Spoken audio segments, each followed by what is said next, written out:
कुछ रास्ते छोटे जरूर होते हैं, लेकिन हर शॉर्टकट मंजिल तक नहीं ले जाता। कभी कभी वो आपको वहां पहुंचा देता है जहां से वापसी का कोई रास्ता नहीं होता। ये कहानी है अंकित और सिया की, कॉलेज के दो दोस्त जो पहाड़ों की एक ट्रिप पर निकले थे। उनकी गाड़ी एक छोटे से ढाबे पर रुकी जहां एक बूढ़े चाय वाले ने उन्हें एक चेतावनी दी थी। उसने कहा था, मुख्य सड़क से ही जाना, जंगल वाले शॉर्टकट से मत जाना। शाम के बाद वहां आवाजें बदल जाती हैं। अंकित और सिया हंस पड़े थे। जवानी का जोश था और शायद थोड़ी बेवकूफी भी। उन्हें लगा कि बूढ़ा आदमी बस कहानियां बना रहा है। उन्होंने चाय खत्म की, पैसे दिए और उसी जंगल वाले रास्ते की तरफ अपनी गाड़ी मोड़ दी। रास्ता वाकड़ी छोटा था, घने पेड़ों के बीच से गुजरती एक पतली सी सड़क। शुरू में तो सब कुछ बहुत खूबसूरत लग रहा था, ठंडी हवा, पेड़ों से छनकर आती धूप और दोस्तों की बातें। लेकिन जैसे जैसे सूरज ढलने लगा, जंगल का माहौल बदलने लगा। शाम के कोई 5 बज रहे थे। अचानक सिया ने महसूस किया कि उसके फोन में नेटवर्क नहीं है। अंकित ने अपना फोन देखा, वहां भी वही हाल था। गाड़ी की हेडलाइट्स जल चुकी थीं, लेकिन उनकी रोशनी घने अंधेरे को चीर नहीं पा रही थी। ठंड भी अचानक बढ़ गई थी। सिया ने अंकित से कहा, मुझे कुछ ठीक नहीं लग रहा है अंकित। अंकित ने उसे हिम्मत बंधाते हुए कहा, अरे डरो मत, बस कुछ ही देर में हम मेन रोड पर होंगे। तभी गाड़ी एक झटके से रुक गई। टायर पंक्चर हो गया था। अब उनके पास पैदल चलने के सिवा कोई चारा नहीं था। उन्होंने अपने बैग उठाए और अंधेरे में आगे बढ़ने लगे। कुछ दूर चलने पर सिया की नजर एक पुराने पेड़ पर पड़ी। उस पर किसी नुकीली चीज से कुछ खुरचा हुआ था।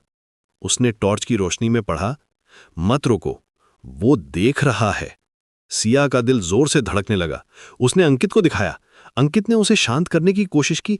किसी ने मजाक किया होगा सिया, तुम ज्यादा मत सोचो। लेकिन अब डर उनके दिलों में घर कर चुका था। सूखी पत्तियों पर किसी के चलने की आवाज आ रही थी। ऐसा लग रहा था जैसे कोई उनके पीछे पीछे चल रहा है। अंकित ने हिम्मत करके पीछे मुड़कर देखा, लेकिन वहां कोई नहीं था, सिर्फ पेड़ों के डरावने साए थे। वो दोनों और तेज चलने लगे। तभी रास्ते में आगे उन्हें एक आदमी खड़ा दिखाई दिया। वो बस चुपचाप खड़ा था और उसके चेहरे पर एक अजीब सी मुस्कान थी। वो आदमी धीरे धीरे उनकी तरफ बढ़ा। उसकी आवाज बहुत शांत थी, लेकिन उसमें कुछ ऐसा था जिससे रूह कांप जाए। उसने पूछा, रास्ता भटक गए क्या? अंकित ने जवाब दिया, नहीं, बस आगे निकल रहे हैं। उस आदमी ने अपनी मुस्कान बनाए रखी और कहा, इस समय यहां बहुत खतरा है, लोग गायब हो जाते हैं। सिया की हिम्मत जवाब दे रही थी। उसने कहा, हमें जाने दीजिए। लेकिन वो आदमी रास्ते से हटा नहीं, वो बस उन्हें घूरता रहा। सिया को अचानक अपने फोन का इमरजेंसी सायरन याद आया।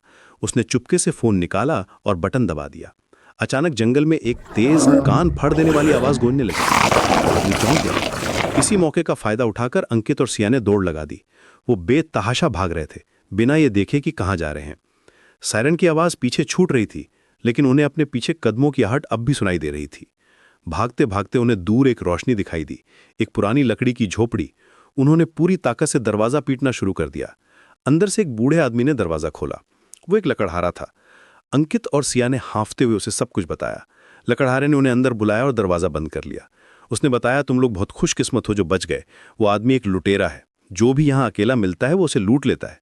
लकड़हारे ने तुरंत पुलिस को फोन कर दिया। कुछ देर में पुलिस आ गई। उन्होंने पूरे जंगल की तलाशी ली, लेकिन वो आदमी कहीं नहीं मिला। उसका कोई नामो निशान नहीं था। पुलिस इंस्पेक्टर ने जब सिया से पेड़ पर लिखी चेतावनी के बारे में सुना तो उसका चेहरा गंभीर हो गया। उसने बताया, वो निशान 1 साल पहले गायब हुए एक लड़के ने बनाया था। वो आज तक नहीं मिला। और सबसे डरावनी बात यह थी कि जंगल के उस एग्जिट पॉइंट पर लगे सीसीटीवी कैमरों में उस रात कोई भी बाहर निकलता हुआ नहीं दिखा था। उस रात के बाद अंकित और सिया ने कभी उस शॉर्टकट का जिक्र नहीं किया। वो ट्रिप से वापस तो आ गए, लेकिन कुछ बदल गया था। सिया को आज भी कभी कभी ऐसा महसूस होता है जैसे जंगल की आंखें उसे देख रही हैं।